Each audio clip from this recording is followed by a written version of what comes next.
The Galactic Custodians, an interstellar peacekeeping force, had encountered many species, but none had ever been as peculiar as humans.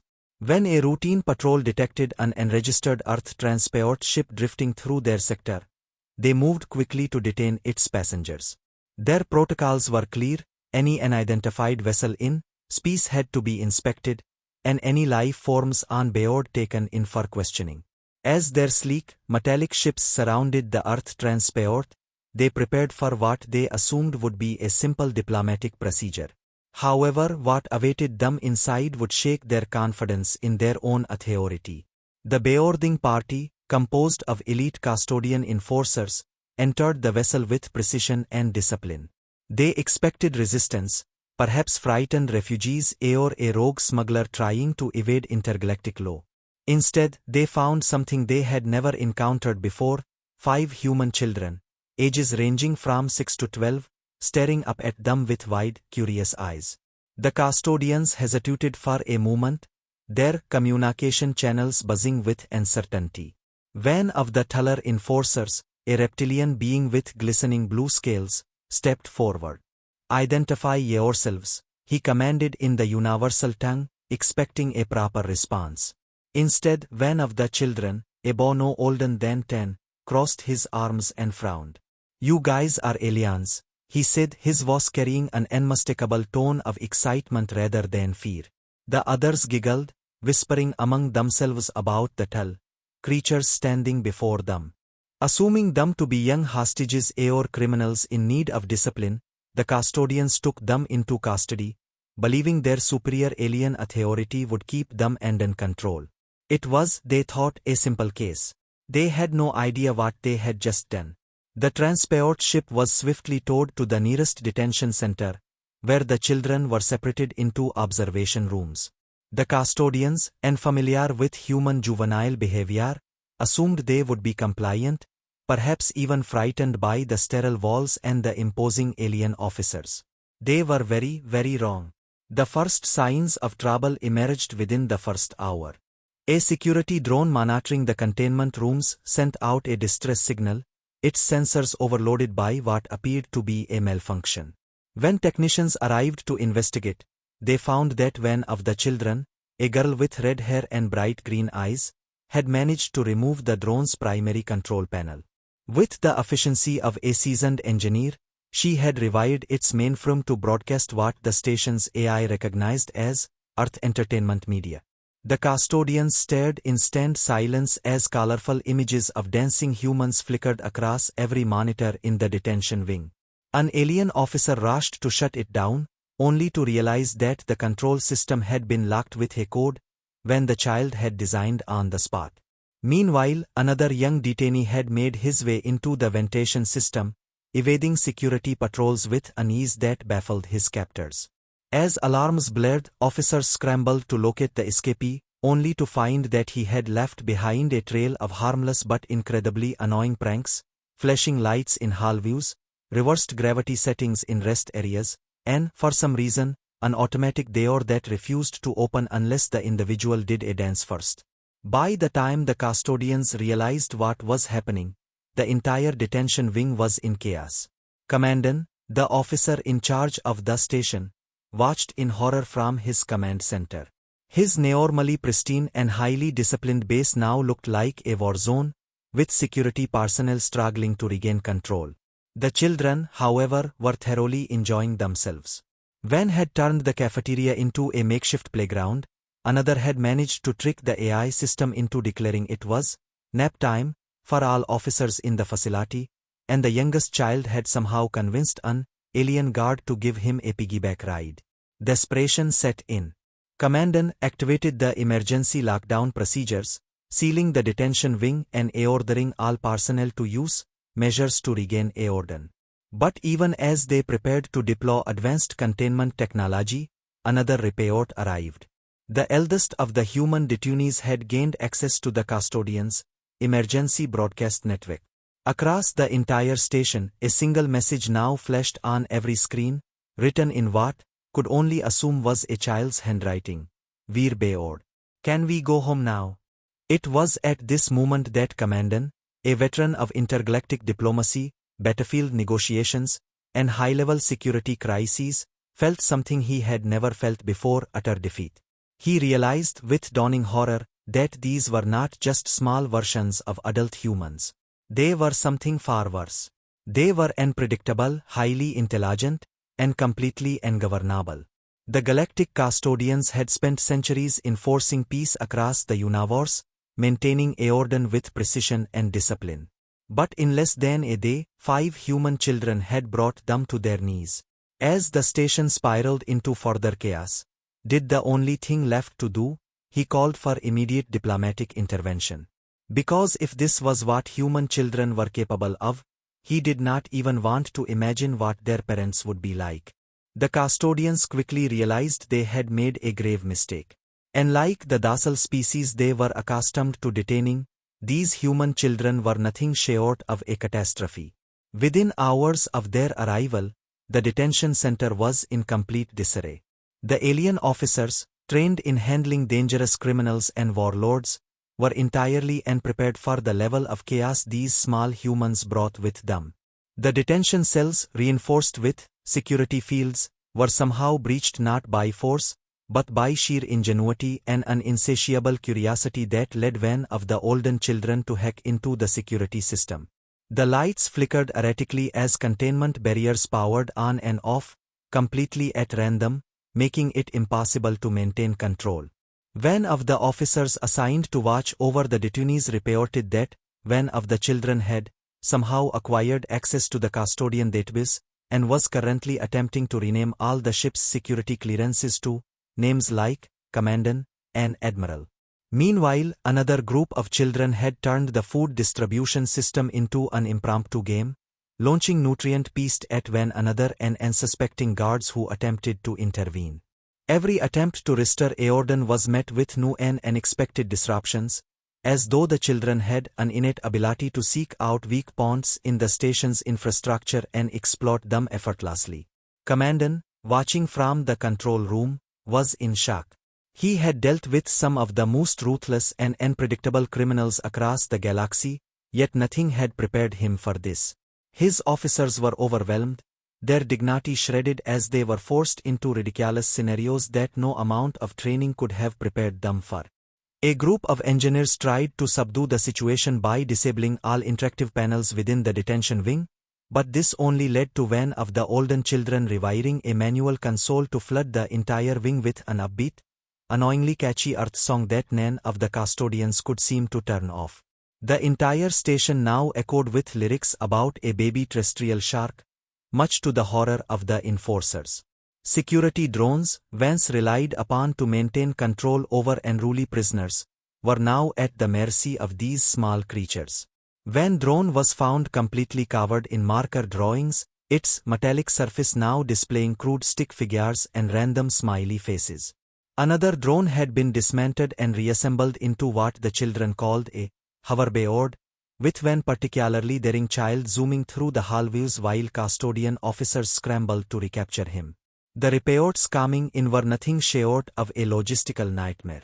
One officer had been tucked into surrendering his uniform's control badge under the pretense of a magic trick, only to have it used to unlock several unauthorized access points. Another officer, a hardened veteran of multiple galactic conflicts, was now sobbing in a corner after being subjected to what the children called a tickle attack.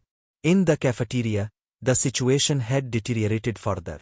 The youngest detainee had managed to convince a particularly large, intimidating alien to play a game involving balancing food trays on their head while walking in circles. At first, the custodian officers tried to put an end to it, but their attempts were met with loud complaints from the children about fairness and breaking the rules of the game. The officers, accustomed to enforcing strict laws with unwavering authority, found themselves hesitating, unsure of how to proceed. The children were not violent, nor were they intentionally destructive. They were simply chaotic, existing in a state of perpetual mischief that the custodians were completely unequipped to counter. Commandant, desperate for a solution, called an emergency meeting with his senior staff. "We cannot contain them," one officer exclaimed, exasperated. They are immune to overridden. Another, still rubbing marker stains from his armor, muttered.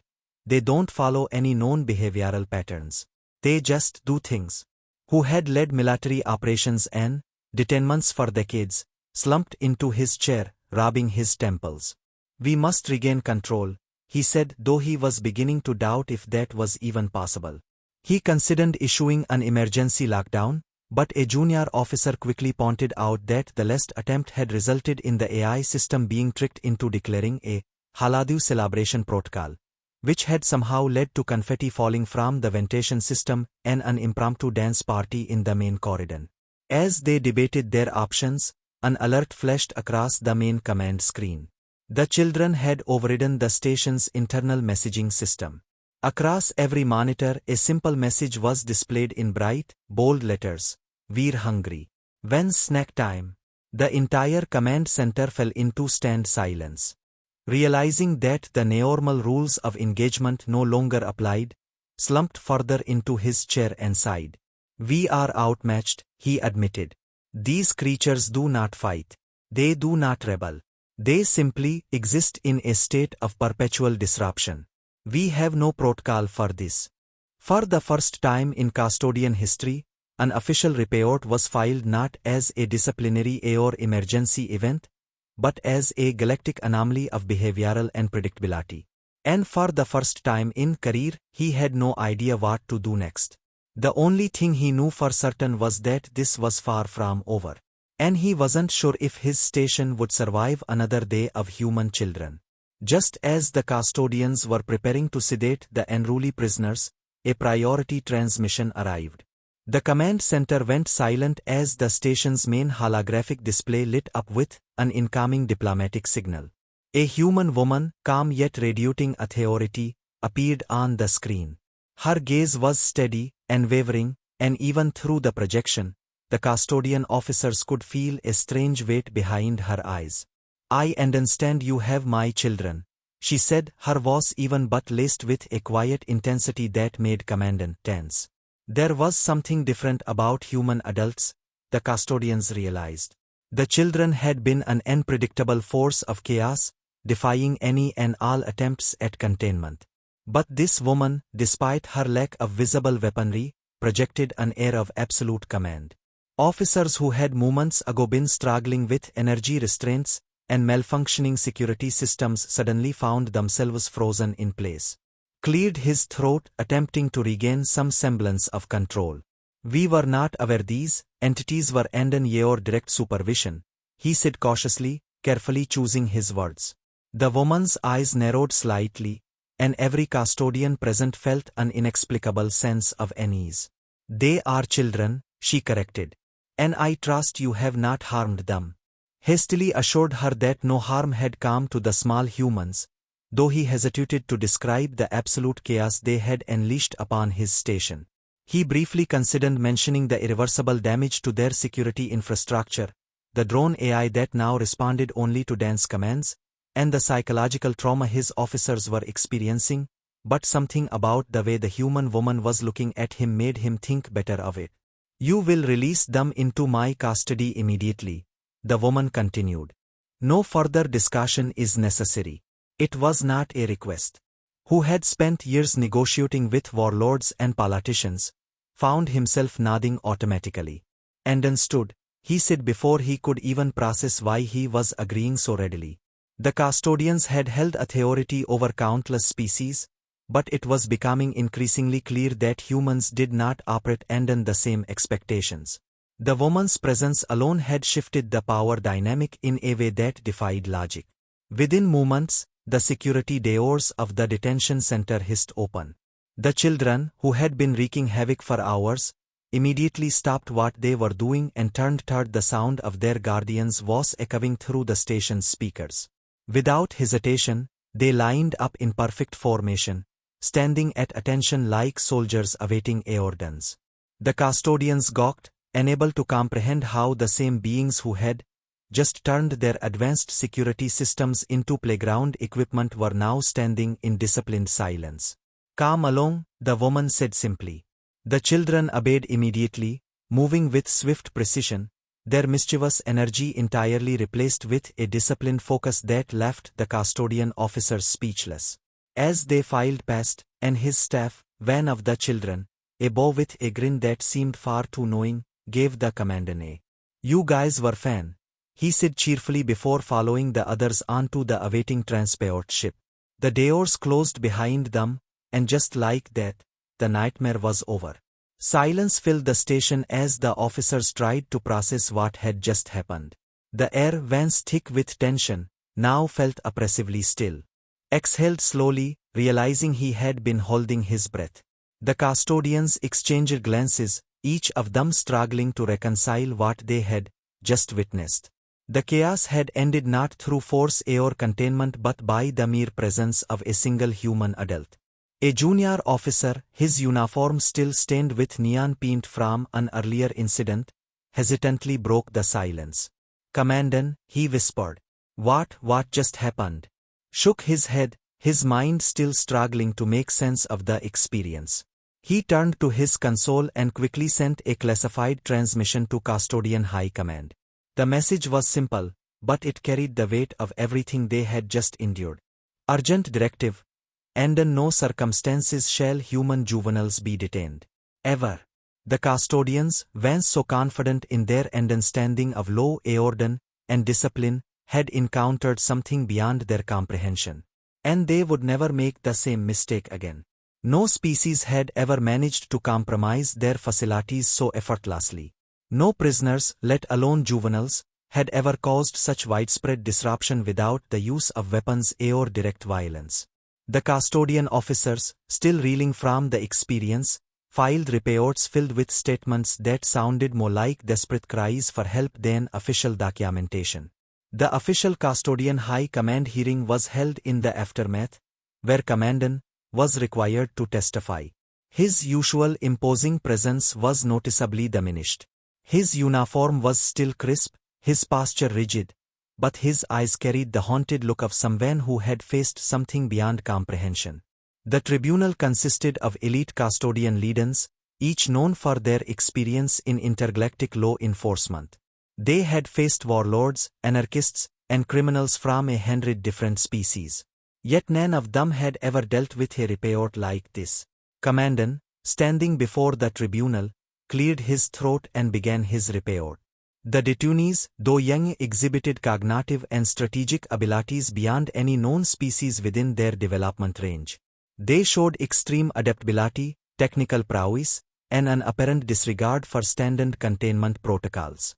They demonstrated complete immunity to intimidation tactics and were capable of security measures for their own amusement rather than escape.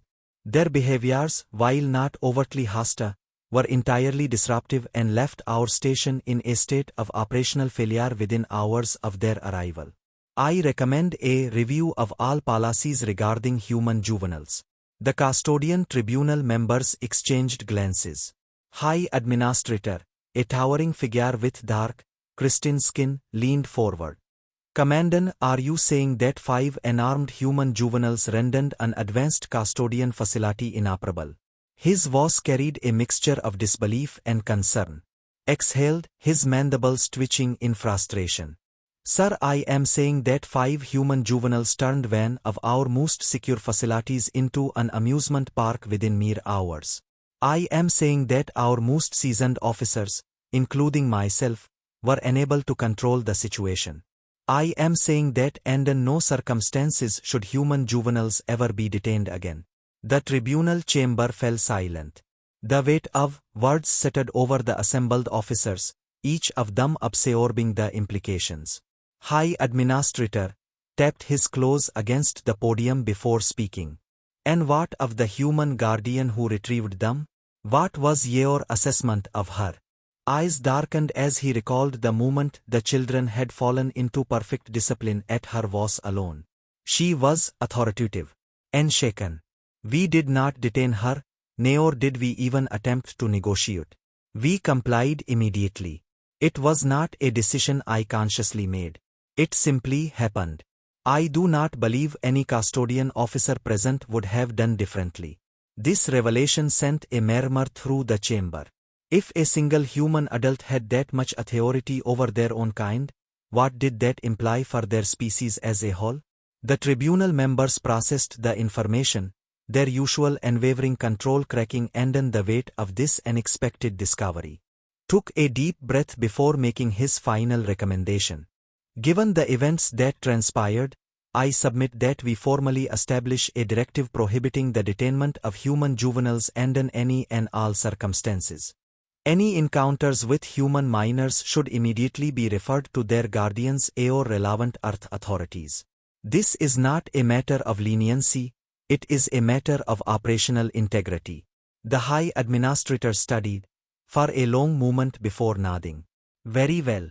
Effective immediately, no custodian officer shall detain human juveniles. Any violation of this directive will be met with disciplinary action.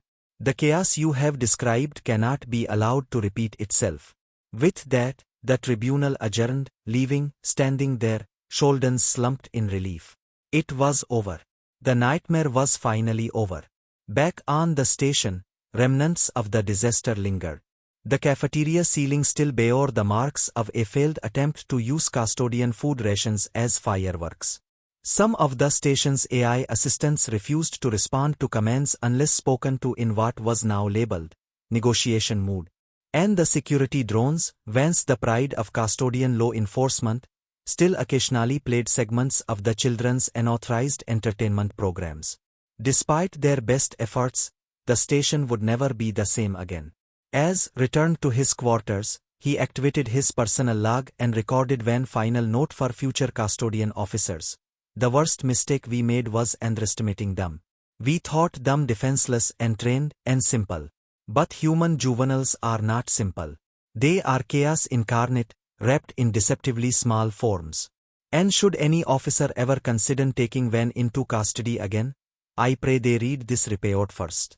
The directive spread rapidly across the galaxy, reaching every custodian outpost. No one dared challenge it. From that day forward, human juveniles became the only known beings that no custodian force would ever willingly detain. It was a lesson learned the hard way, and one that would never be forgotten.